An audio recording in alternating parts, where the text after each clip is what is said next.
Well, thinking a lot about, especially for your listeners, how, student affairs professionals are so much at the front lines of what we're facing at this moment, balancing a lot of legal uncertainty, student needs, personal values, and all of that while doing really what is very deeply relational and emotionally demanding work. And so it really troubles.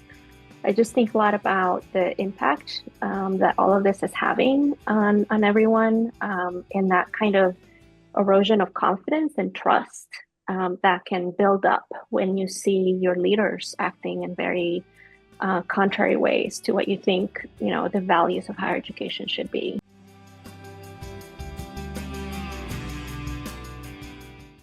Hello, and welcome to Student Affairs Now. I'm your host, Keith Edwards. Today, we're talking about a new coalition advocating for higher education.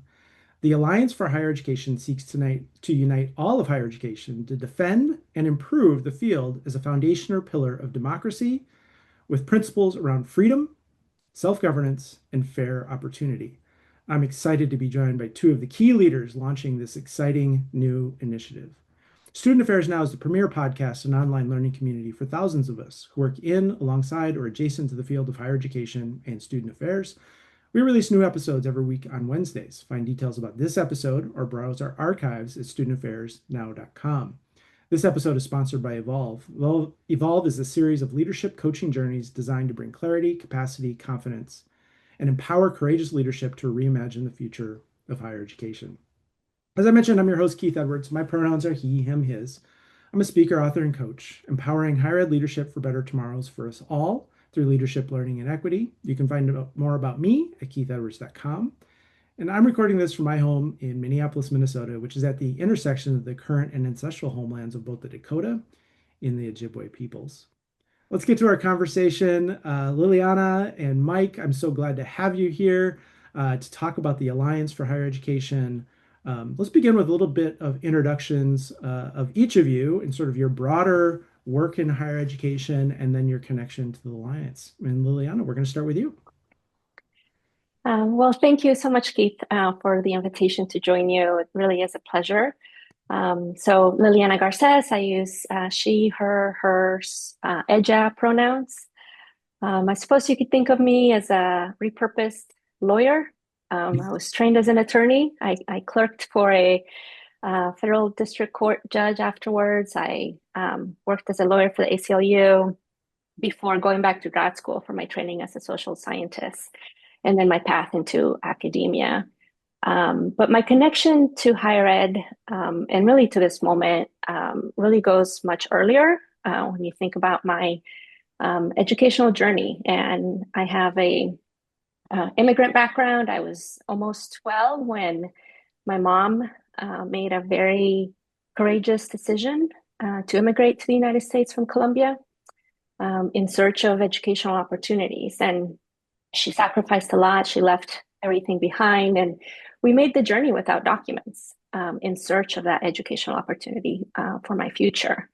And we eventually became lawful permanent residents and then citizens. And I obtained my lawful permanent resident just as I was applying to college. And that was a change in legal status that really opened doors for me. It made me eligible for financial aid. And had the timing been different, that would have been a very different journey for me.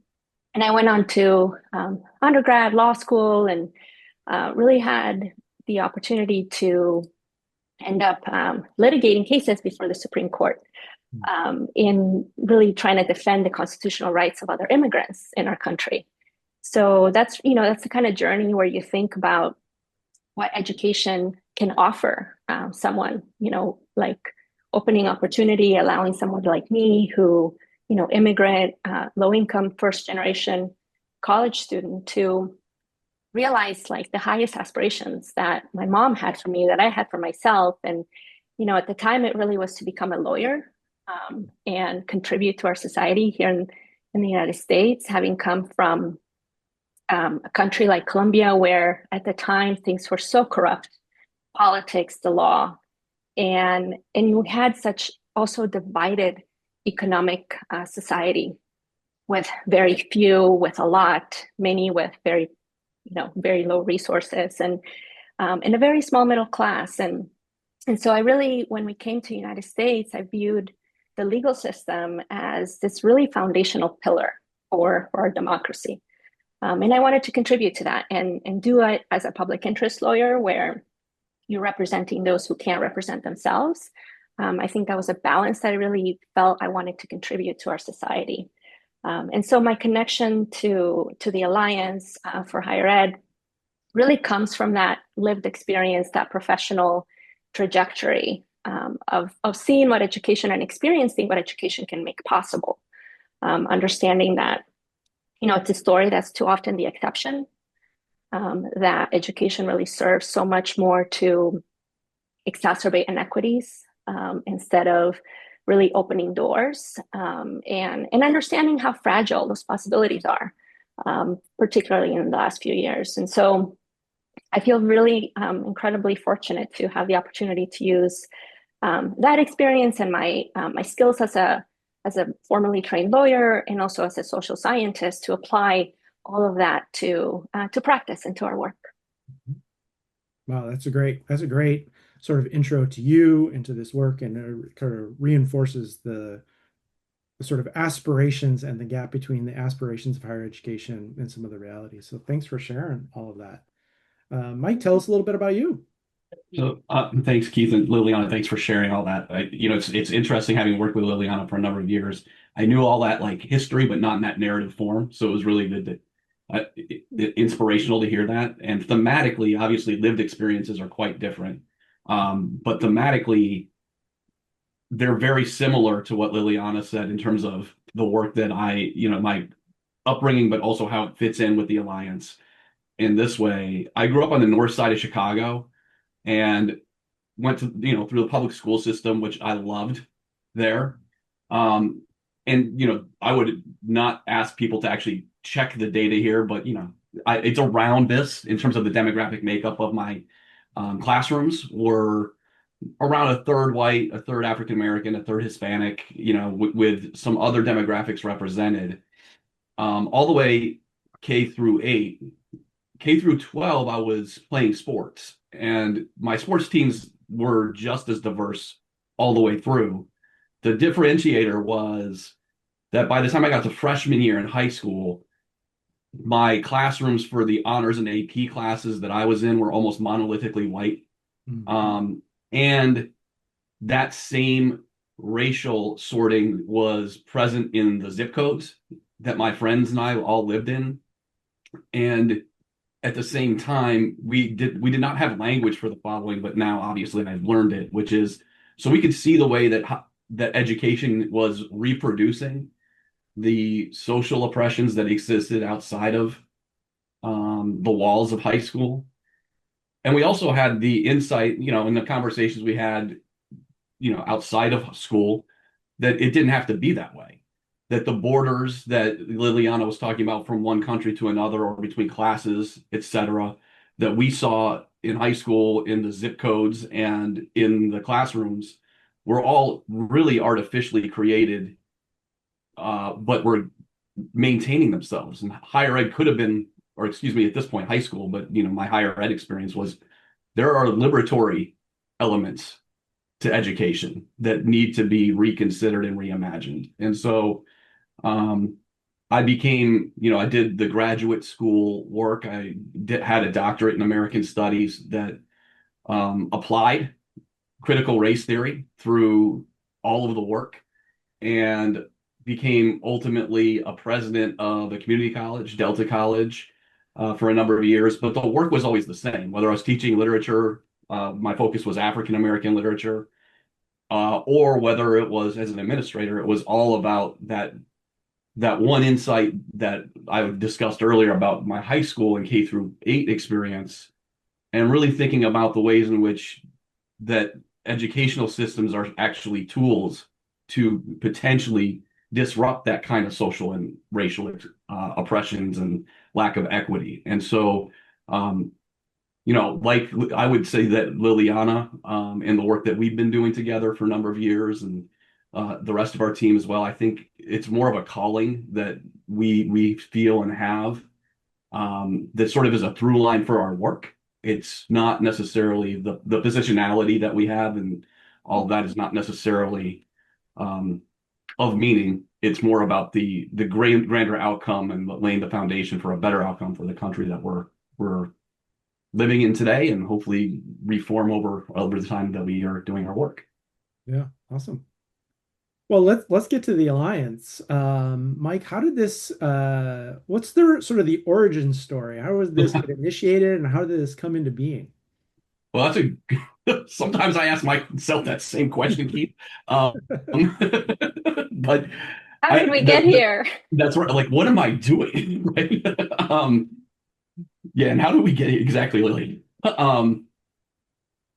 From this is the story from my lens on it, which is that, like I mentioned, I was the president of Delta College, and I had written and had scholarship on what I perceived to be the forthcoming assault on higher ed that we're in the middle of right now. The last major thing I wrote was called The New White Nationalism in Politics and Higher Education. That was, I think it was published in 2020-ish or so. So, it was quite a long time ago in terms of, it seems like that's 2 decades ago, but it's not. Yeah. Um, but also, and then when DeSantis became the governor of Florida, I had a lot of friends, literally, that were um, scared, disheartened, et cetera, in Florida because of the anti-woke agenda that what he was facilitating. But because of the work, the weird, I would call it unique, maybe, experience that I had in terms of my academic discipline, as well as being a president, where many presidents, they professionally grow up through a different place. Like they're chemists, they came up through financial aid, like whatever. We all have our strengths and weaknesses. I just had this unique look on this anti-woke campaign and how to navigate through it. And so um, I created this group called Education for All at the time, which was really meant to help leaders maintain as much mission as possible as their missions were being attacked through concrete tools. Um, and I'll just give you a concrete example of that. In the time in Florida was uh, experiencing the assault from the DeSantis administration, one posture that could have been taken could have been institutions saying they were already in compliance with a lot of the regulatory demands of the DeSantis administration because it was divisive concepts legislation, which basically said the following. Um, one of the major lines from divisive concepts legislation and the DeSantis administration was you can't teach that one race is superior than another. And the response to that could have been, okay, we don't, and we never did, right? But it was a lot of, we all know this, but a lot of that was actually trying to make curriculum institutions have different shapes over time based on fear, rather than what was required. And I know Liliana can talk about this forever because I actually, just to let you, I have leaned on Liliana's brain for quite a number of years on this. So she's a better expert than I am at this. But from that over time, the group Education for All became a lot more big than I ever intended it to be. And that work just translated over to this new entity called the Alliance for Higher Education in January, for which I stepped down as president of Delta College to run this organization. And I could talk further about like the concrete stuff we're going to do, but I don't want to dominate the time. I think it's much more interesting to listen to Liliana than me anyway. So. Well, I think you're right. And I also think, Liliana, that Mike probably skipped over some parts in his humility. So maybe you can fill us in. What else is part of the origin story Yeah, here? yeah. Well, just to add another layer, I guess, to the origin story, for in kind of my entry point. Mike and I met it's about 3 years ago. Yeah. I was facilitating a training that University of California National Center for Free Speech and Civic Engagement had um, put together for individuals who are facing a lot of the anti-DI environment, the state laws. And at the time, my research team and I had been documenting those experiences of faculty at the beginning of that sustained coordinated assault that we're seeing. And that had started with the divisive concepts, and then it shifted into this sort of second wave of diversity, equity, and inclusion, and prohibiting those initiatives. And it was a project that was funded by the Spencer Foundation, and we're looking at how faculty were, especially faculty who were researching issues of race or racism, were responding in states that had that legislation that had just been proposed. It hadn't even been enacted yet. Here I have to give a shout out to my incredible research team, lead author in that study, Jackie Fedora, who's going to be an incoming faculty member at University of Massachusetts, Boston. Other members, Eliza Epstein and Nicole Naosi and Nor Kaleli. That, from that study, we learned, which just got an award for outstanding publication from Division J of ARA, very proud of that. And what we learned there was that, faculty were changing content of their syllabi, they're removing readings, they're changing how they went about their teaching on particular topics. They changed their research dissemination strategies. And a lot of them ended up also leaving their institutions. And, this was before the legislation had even been enacted.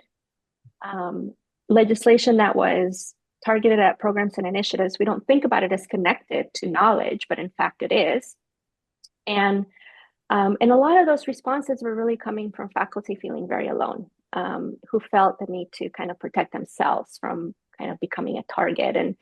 And those feelings of isolation are really prevalent especially in places where the leaders were very silent.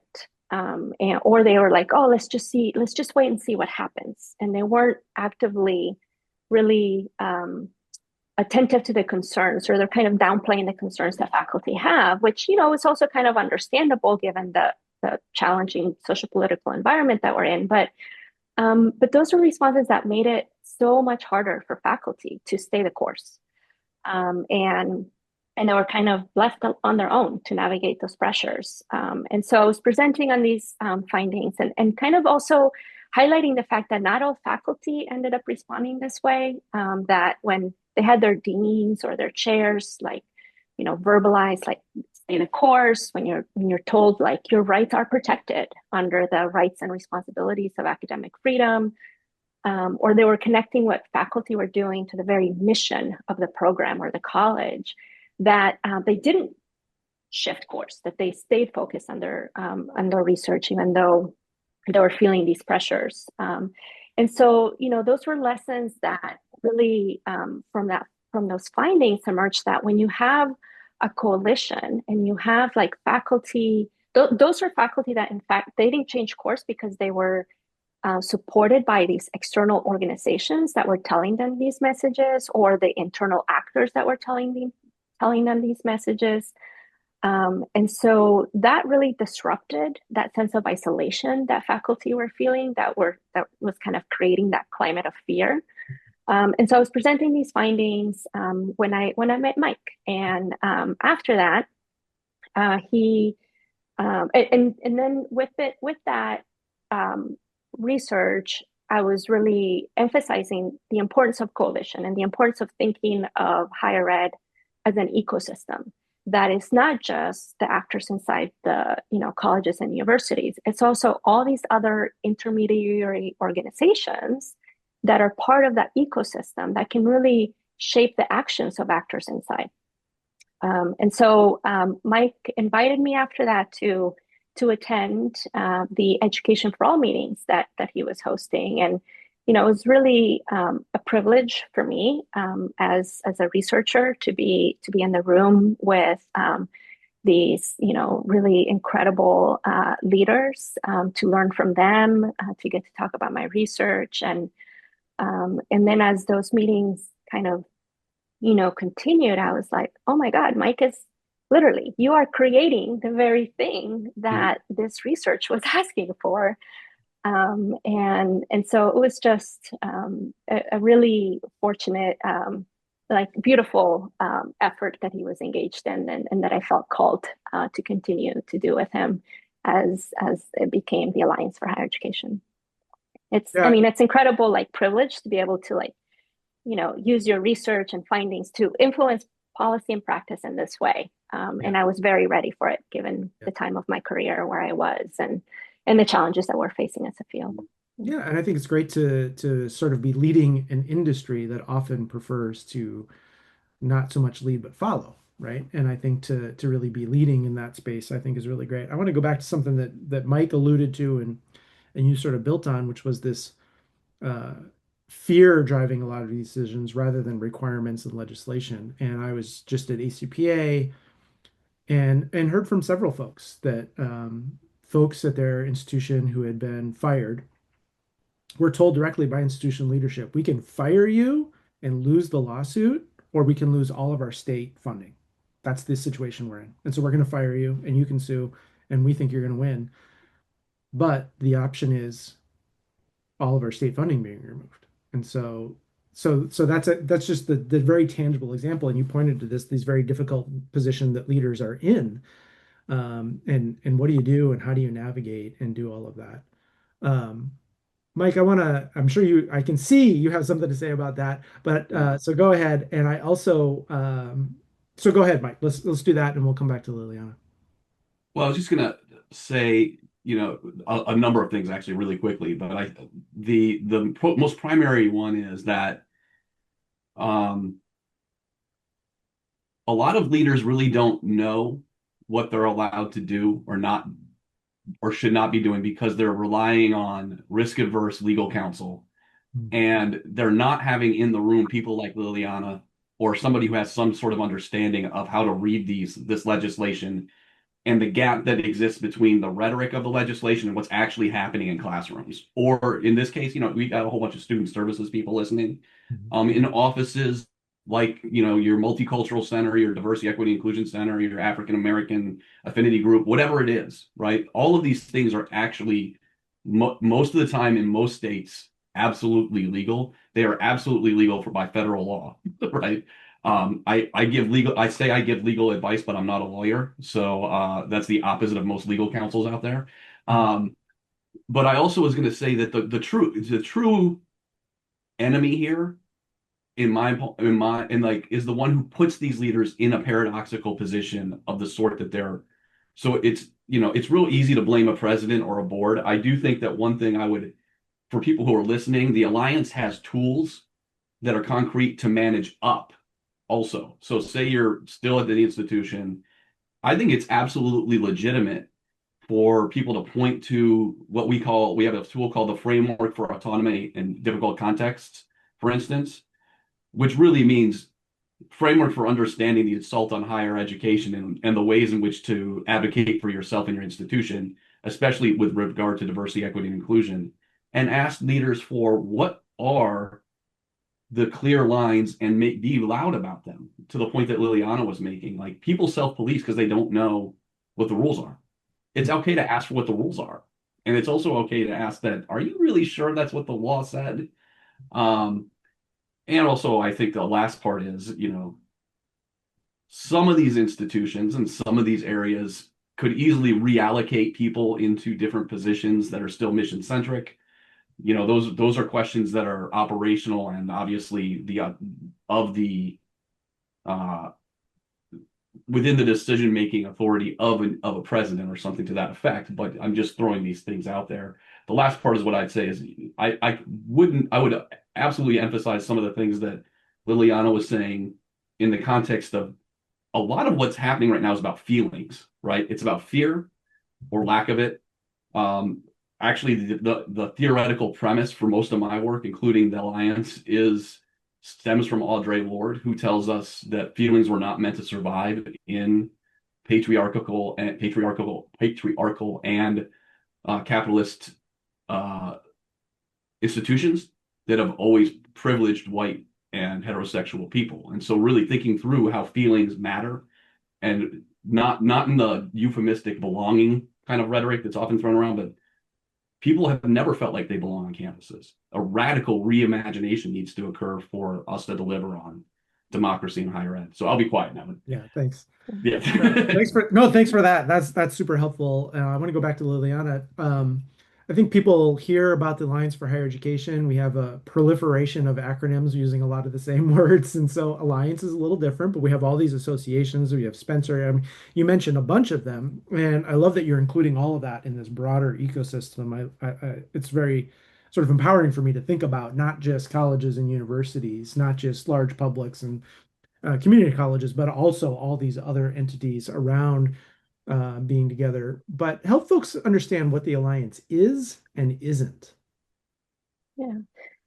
Well, going back to your example when you're talking about the president and needing to make this decision, right? Like what's been happening there, it's been very fragmented, right? These are like fragmented responses. They're being seen as these individual decisions by campuses and leaders. And I think part of where the alliance, really emerges from a shared recognition that that fragmentation really benefits those that are weak, that are looking to weaken higher education, and that what we needed was a broad coalition that brings together all the different organizations as well as faculty and members within colleges and universities and across institutional types to defend higher ed as a public good and as a cornerstone of our democracy. And so it's really trying to shift from that posture of reaction, and we say fear, but I think of it as like it's a strategic use of fear, right? There's a very strategic use of the law and of threats to get people to react in that particular way. And it's the law and threats and that broader environment that we really need to attend to, as opposed to thinking about the very individual responses that folks are engaged in. Which when we, this term of the chilling effect gets used a lot, right? And that keeps us very focused on that individual response as opposed to the broader environment that's creating those feelings. And that's the environment that we need to address. And so it's a coalition. I know Mike, I love how, talks about it as like, we're not just an organization, we're really trying to start a movement. And in a big tent effort to unite higher ed around a shared set of foundational commitments that we all share: freedom of inquiry, institutional self-governance, meaning you can make decisions without fear of political interference or coercion or intimidation or censorship, equitable access and opportunity, and in higher ed's role in really sustaining our democracy and connecting it, as Lee Bollinger talks about it, as a fifth pillar of democracy. And I know there'll be, and Mike, you can say more about this with our event happening next week. But it's I would say another part, before I turn it to Mike, because he really is our visionary and our leader of what the Alliance is and it's not, is with my kind of legal, social legal hat on. It's very grounded in the fact that, all these laws, they don't just implement themselves. They gain their meaning through like how we give them meaning, through how we interpret and put them into practice. And from my past research, I've come up with this concept with my colleagues on what I call repressive legalism, which is really trying to shift that sense of the chilling effect, the individual action from something, to like the broader environment, and the fact that the law is being leveraged in ways that create perceptions that you're not allowed to do something when in fact you are. And it's being leveraged to suppress equity in particular ways. And so as an alliance, we're trying to disrupt that dynamic, to provide the kind of the clarity, shared knowledge, collective support to shape those individual actions, and recognize that all these intermediary organizations really play a very important role in mediating how actors within higher education perceive what these laws mean, and that it's important to connect across the ecosystem. So there's we really stop this fragmented response. And Yeah, go ahead, Mike. I think Liliana did a great job. We have three pillars, and Liliana explain them, but I'll just make sure. One is that uh, the sector as a whole, from community colleges to medical schools, from the advising staff to the board member, is united and thought about holistically in the context of democracy, right? So that we serve the democracy, not the other way around. And then underneath that, the concept of, what academics would call academic freedom, but the ability to learn and teach and uh, produce knowledge without interruption from government control or reprisals. And the final one is that equity or fair opportunity and access and success are necessary. But I'll also just sort of explain why that matters and why it's different than some other institutions or organizations. And the easiest way to do it is through concrete data, right? So the first two states that we have concrete data on with regard to legislation that has occurred with regard to those three pillars negatively on student success is the following. It's in Florida and Texas. In Florida, 1 in 8 students, when asked whether they would attend a public school in Florida, they say no. And the reason why they offer is because of the legislation that is anti-DEI. In Texas, we have seen nearly 90% of LGBTQ plus students say they feel unsafe on campus. And we have 1 in 10 students saying they want to leave the state because of the legislation. Now, everybody's doing some really excellent work in higher ed. I am still a huge believer in like pathways and making sure that milestones are, met with students and advisors, et cetera. But if we keep pretending that the conditions outside of higher ed have not changed and we just do that work, you don't solve that 1 in 8 student issue, the LGBTQ issue that in Texas, nor the 1 in 10 who want to leave the state of Texas. And nobody's really poised to do that work. So the alliance is meant to change those conditions and secure those conditions and let everybody continue to do the work that they were doing, right? So we want to take that space so that all of that work that has been done that has actually shown real promise continues and still has the same impact over time. But on top of that, we have a project called Democracy's Campus, which is also thinking about understanding we weren't doing a great job in terms of delivering on higher ed for everybody in the first place. So 10 years out, 20 years out, what should we look like to deliver on those promises? So that's pretty much us in a nutshell. Yeah, that's super helpful. And I think, we're talking about the broader ecosystem influencing legislation, the president and board level choices and decisions. And I'm imagining many of our listeners who are not there, who are maybe the dean of students thinking, I can't influence federal policy. I can't influence the DeSantis administration. I can't even influence my state legislators. Um, what might be some of the things those folks can do, right? What's beyond their sphere of control? And maybe you disagree with that. So I think these folks feel like these bigger things beyond the institution at the federal level and even the state level feel beyond their control. And I think there's federal, state, but then there's also these other entities and actors sort of instigating and things. I was just at ACPA and hearing folks say it's interesting that a social media post can get you fired, but I got 20 death threats last week and no one's doing anything about that. And I think that, I sent an email about supporting first gen students and I got 20 death threats, not from campus, from off campus. And that's okay. But this person posted something slightly controversial on social media and they no longer work here. How do I hold this? So I guess I'm asking what's in the sphere of influence, not of the board or the president, which I think we've spoken to, but some of those other folks.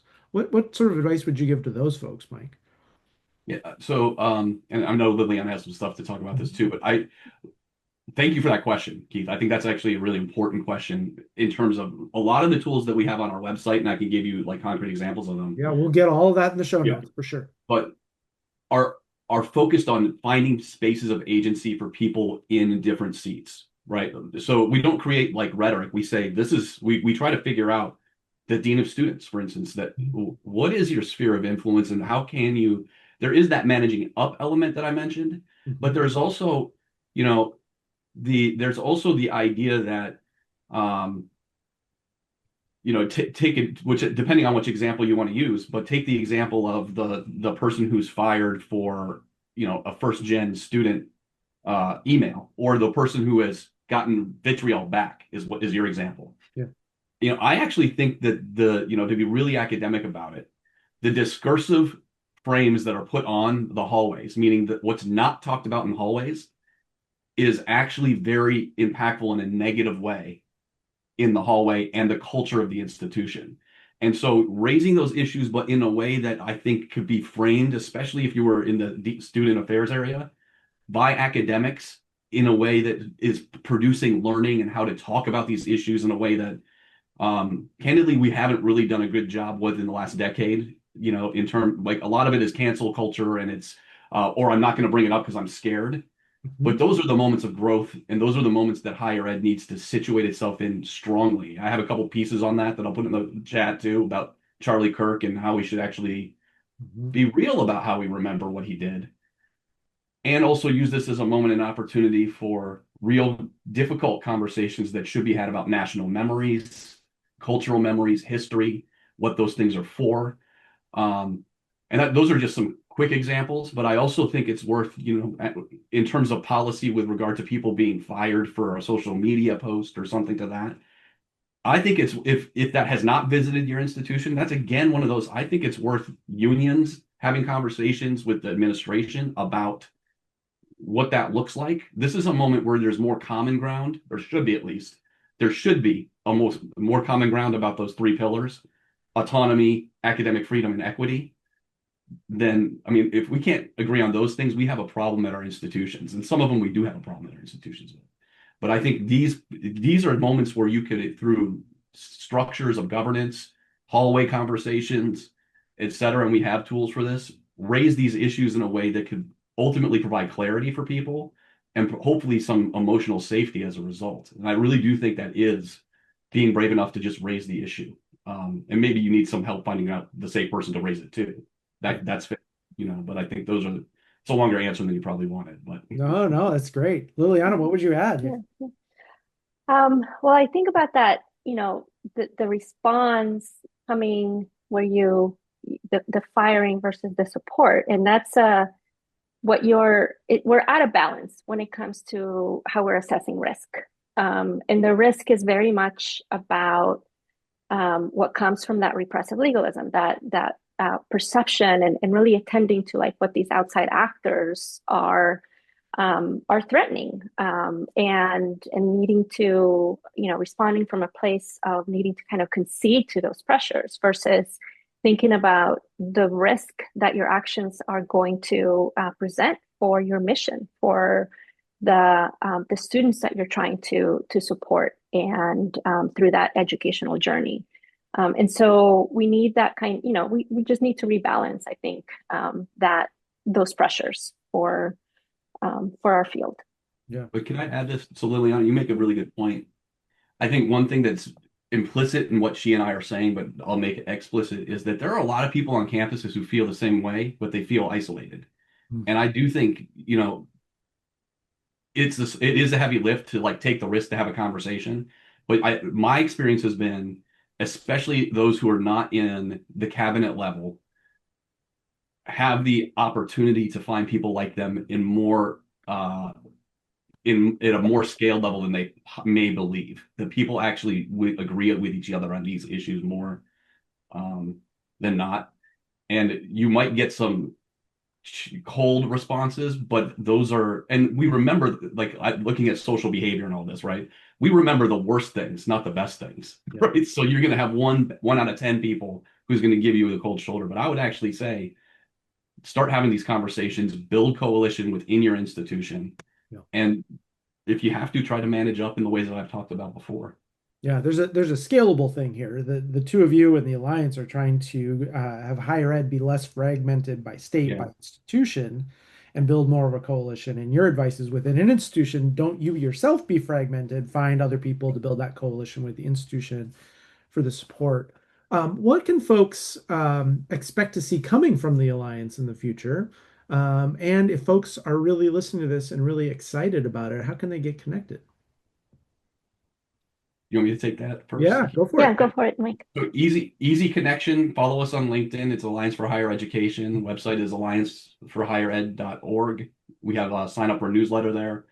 Um, Within that construct, we'll have in the probably by summer a mechanism by which people can join subcommittees and or become members. We're not going to be a high dues paying organization.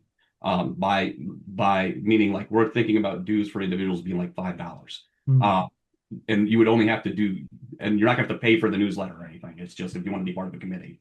But more importantly, I'll let Liliana talk about her arm. I'll talk really quickly about Dr. Tia McNair's arm, which is focused on that question of what should higher ed look like in 10 years. We're in the middle of a collaborative coalitional conversation among many associations to answer that question with a blueprint uh, to be published by November, if not before.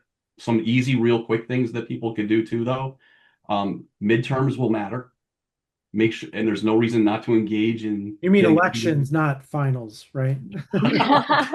Very good point, Keith. Yeah, Both matter. yeah, both matter. Yeah. But student engagement towards voting and raising the consciousness about why voting matters, which many institutions already do. Yeah. But there is an active attempt by the federal administration to make people feel like engaging in student voting is illegal. That's not the case. It's actually required by law that students engage in, or institutions engage in voting, or at least voter registration. So those are some tiny things with big impact. We also, last thing I'll say is that we have negotiated rulemaking happening with accreditation right now, which would have, I think, is probably the most existential threat that higher ed is facing right now. And because it's both invisible and it is how institutions are able to disperse financial aid. And we have a resource that we'll drop in the chat too, but we will have the ability of individuals to make public comment using templates that we create. And all you would have to do is add a sentence of your personal story to make it meaningful and have the ability to make sure that we have academic freedom and equity maintained even after this negotiated rules section. That'll be about Memorial Day. So that's a huge issue that we would love some support in. And that's our short/long-term future there, with the exception of Liliana's important work. Yeah. Well, we also have a series of webinars, which I've had the privilege to help organize for the Alliance. We've had three, just concluded our third one, and really these are opportunities for us for those in the sector to make sense of ongoing developments and not just be hit with what can feel really overwhelming to the point where you just kind of feel paralyzed, but really try to develop a sense of agency, even if it's just around sense making and kind of understanding it and seeing the places where there's opportunity to respond with the tools that the Alliance provides in its resource page. So I would encourage folks to visit our website, and all the webinars are there's a summary of them and all the videos. There's a link to all the videos, and to stay tuned for the monthly ones that will be forthcoming. And yeah, I think overall just see us as a way to kind of reclaim your sense of agency and kind of our collective power that we have to shape the environment that we're in, and help create that shared learning. I think another really important piece that I'm involved in with a fellowship program. So we have a series of fellows. We just admitted our first cohort of fellows who are going to be really embedded in the work that we're doing with organizations, so that we can really bridge this divide that we have between policy, practice, and research expertise. So very intentional in doing that. And yeah, that's great. Did I miss anything, Mike? No, I love Yep. it. We should steal I love this movement from fragmented to coalition to find our agency. And I think that's quite powerful at both the macro and the micro scales. So I think that's fantastic. We are running out of time, and the podcast is called Student Affairs Now. We always like to end with asking our guests, what are you thinking, troubling, or pondering now? And it might be related to this conversation, or it might be unrelated, but maybe related to this conversation since there's so much happening day by day. And also, if folks want to connect with you, what's the best way for them to do that? So, Liliana, let's start with you. What are you thinking, troubling, or pondering now? Well, thinking a lot about, especially for your listeners, how, student affairs professionals are so much at the front lines of what we're facing at this moment, balancing a lot of legal uncertainty, student needs, personal values, and all of that while doing really what is very deeply relational and emotionally demanding work. And so it really troubles. I just think a lot about the impact that all of this is having on everyone, and that kind of erosion of confidence and trust that can build up when you see your leaders acting in very contrary ways to what you think, the values of higher education should be. And so that gives me a lot of pause, and there's just a lot also from like research that we've been doing, that is, my team and I in the last couple of years have also really examined how these laws are being implemented, and unfolding, and this idea of compliance that continues to shift. Just when you think you're compliant, all of a sudden it's expanded and it's expanded, and it's because of all these outside pressures that are like creating this shift of compliance in ways that is really eroding morale on campus and the trust. And we talk a lot about the trust of higher education, but we need to think about the trust of the actors within and students, and whether they feel that they really are being seen and supported.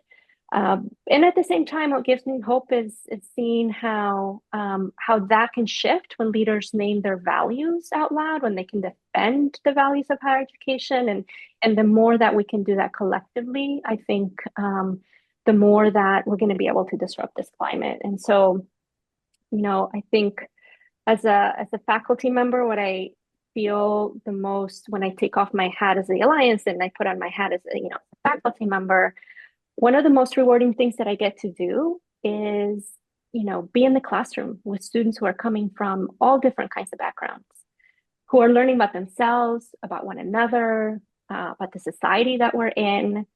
And, when they think about what they want to aspire to be, how we can get there, and seeing that learning process and seeing students even become more whole when they get to learn about someone else, is really beautiful. And right now, we have laws that are really undermining that learning for students and the ability for faculty to deliver on that learning and that possibility. And so when we have those policies that don't reflect our values, then let's change them. It's our responsibility to change them. At the end of the day, that's what laws are. They just reflect the values of our society. And right now, they are not. And so I think about like my own educational journey, circling back to that story for myself. The fact that I was able to attend college depended on such a narrow window of possibilities that made me eligible for financial aid, for example. And the luck of caring educators, the availability of scholarships, and it's just a journey that really reminds me about how contingent all those things can be. But it doesn't have to be, and we get to shape those laws and policies so that we can promote more access and expand more opportunity. And that's why I'm really clear-eyed at this time for what we need. That we can't let the law be used to close doors. We need to really use it to open more doors and more opportunity. And it's really what really defending who we are as Americans and who we want to be. And that's the spirit in which I approach everything in my work. And so in terms of connecting with me, you can find me on LinkedIn, through my university webpage, or through the Alliance as well on our website. That's amazing. I just feel like I got a pep talk from the coach. I'm ready to run through a wall for you. That's great. Thank That's how you. Mike makes me feel. Yeah. All right, Mike. What are you thinking, troubling, or pondering now, and where can folks connect with you? Yeah, so I'm on LinkedIn and Blue Sky, and you can get me through our website as well. Um, I guess what I'm thinking about, it's interesting to me how Hungary just voted Viktor Orban out of office. And I mention that because his first step was to assault higher education to create an authoritarian regime. And he got ousted by a landslide after 16 years. And so what that tells you is that there's a lot of hope.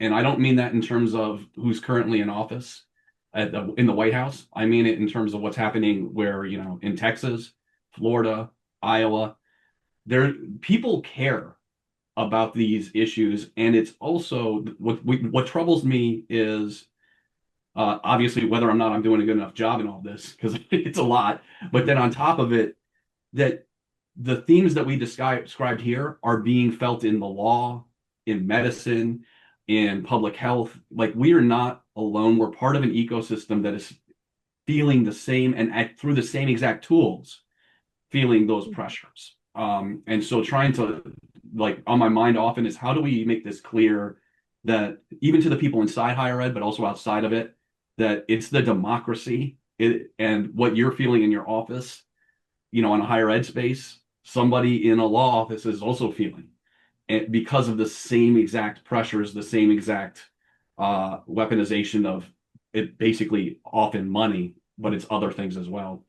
But what also, the last thing I'll just say is what I'll elevate what Liliana said is what's giving me like a lot of fills my cup is that I see a lot of I've met so many wonderful people in this journey the last 5 years. Um, and that gives me so much hope about like the country to know that, even people who you think might not be full of love, that there's a lot of love out there, and it's heartening to know that. And I guess I feel very privileged because I get to meet new people all the time in this job. And I can tell you there's a lot more people out there who believe in students, believe in the mission of higher ed, believe in the work of every professional in the offices that you're sitting in, than you probably feel like because the media is saturating us with the opposite. Yeah. And it's really not true. So I'll leave it there, but Yeah. that's what's on my mind often. Great. I see what you mean, Liliana. That's great. Well, thank you both. Thank you for joining us today, and thank you for your work with the Alliance. I think it's really important in this moment in higher education as we go. So this has been terrific, and then thanks for your leadership in this space. I also want to thank our sponsor of today's episode, Evolve. Higher education is facing unprecedented challenges, as we've just talked about a few of them, and needs courageous leadership now more than ever, and poor leadership has never been more costly. At the Evolve Institute, we are empowering a new generation of leaders with the capacity to turn these challenges into possibilities and lead with and through them. Evolve helps leaders develop the capacity to lead with clarity, confidence, courage, and compassion. We offer leadership coaching journeys for leadership teams and individual leaders, focused on executive leaders, emerging executives, emerging leaders, and those leading for equity. As always, a huge shout out to our producer, Natalie Ambrosi, who does all the behind the scenes work to make us all look and sound good. And we love your support for these conversations. As our audience, you help make everything go. You can help us reach even more folks by subscribing to the podcast on YouTube and our weekly newsletter, and also our brand new Patreon, where you can find tons of free resources. There are paid tiers and a free tier, and you can access so many great tools, toolkits, and resources connected to these episodes. And if you'd like to see something there that's not, let us know and we'll get it added. I'm Keith Edwards. Thanks again to our fabulous guests today and everyone who is watching and listening. Make it a great week. Thank you both.